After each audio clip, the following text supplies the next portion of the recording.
como parte do nosso calendário aí de uma grande cobertura por causa dos 200 anos da independência no ano que vem.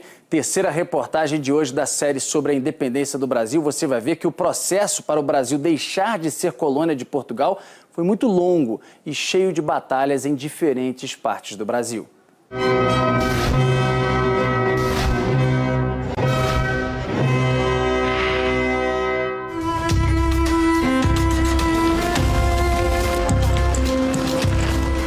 Pedro, se o Brasil se libertar, antes seja para ti, que me has de respeitar, do que para qualquer um desses aventureiros.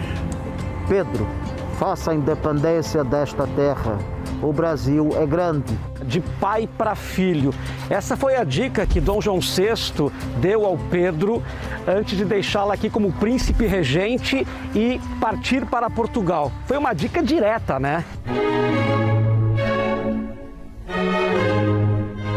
O professor Milton Teixeira já contou essa história para milhares e milhares de pessoas. E ele se veste a caráter para reviver esses momentos de Dom João. Em 1908, depois que eu estive aqui, 100 anos depois que eu estive aqui, o governo do Brasil fez esta homenagem a mim, colocando-me nesse busto de bronze. Ele conta para o pessoal que levou algum tempo depois da proclamação para a coroa acabar na cabeça do Dom Pedro.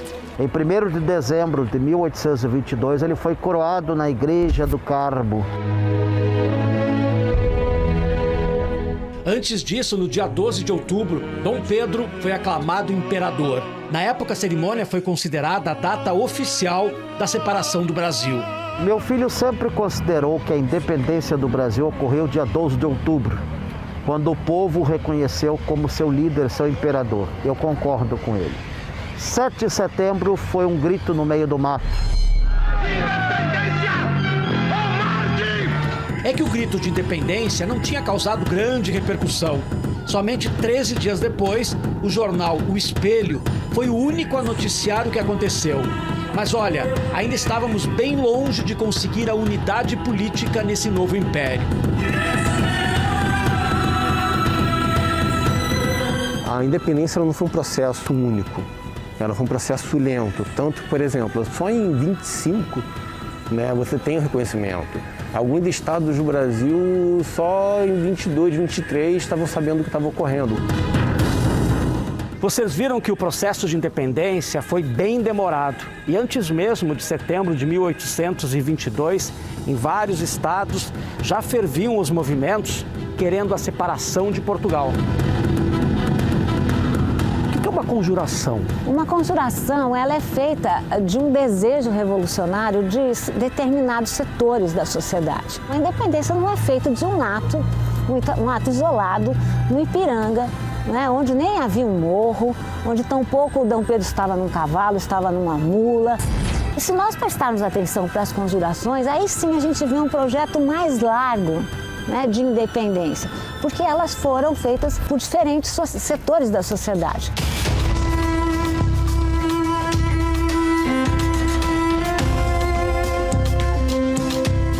Aqui em Ouro Preto, foi em 1789 que uma pequena parte da elite da então Vila Rica se rebelou contra o domínio português. Eram intelectuais, fazendeiros, religiosos, militares, incluindo Joaquim José da Silva, Tiradentes. Parte da elite estava endividada com os altos impostos cobrados pela coroa.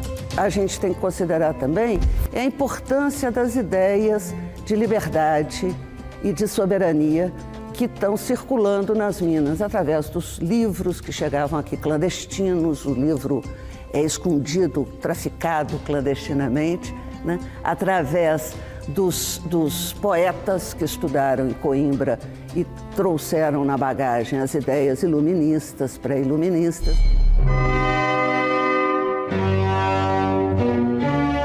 5 anos depois, em 1794, foi formada a Conjuração do Rio de Janeiro. Um grupo de intelectuais cariocas fundou a Sociedade Literária. Eles estudavam e debatiam os grandes pensadores. A Conjuração do Rio de Janeiro ela foi uma organização literária né? Ela foi um conjunto literário, né, que discutiam coisas que estavam em pauta, né, ideias iluministas, né, e que foi reprimida por isso. E ainda na Bahia, a população estava bastante irritada com o valor dos impostos e com o preço dos alimentos subindo sem parar. Tudo depois que a capital do Brasil foi transferida de Salvador para o Rio. A crise ficou feia. Veja só, os baianos se revoltaram contra Portugal Décadas antes da independência, e já discutiam o fim da escravidão. Os rebeldes da Inconfidência Mineira, os rebeldes da Conjuração Baiana, os rebeldes do processo de independência, os rebeldes das revoltas escravas, são pessoas que pretendiam, que estavam tentando, porque já tinham se esgotado todas as outras possibilidades, garantir algum lugar de poder numa ordem social extremamente desigual, extremamente excludente. Era possível imaginar, né, que uma ordem social, política e econômica como o escravismo, ela não garantiria, né, uma sociedade igualitária. E foi em Pernambuco, em 1817, que aconteceu um outro projeto de independência. A coroa portuguesa tremeu. Por que tremeu, Heloísa? Há um projeto de Brasil, há um projeto de futuro para o Brasil, que está sendo pensado em Pernambuco, que é republicano, libertário, federalista e com autogoverno. Pensa bem se não é o caso da coroa, das duas coroas, no Rio de Janeiro e em Lisboa, ficarem preocupadas com os pernambucanos.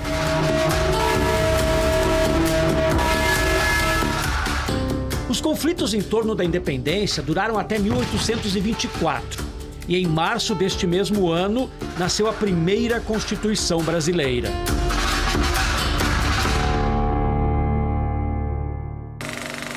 Amor e política. Amanhã vamos falar dos casamentos por interesse e das paixões de Dom Pedro.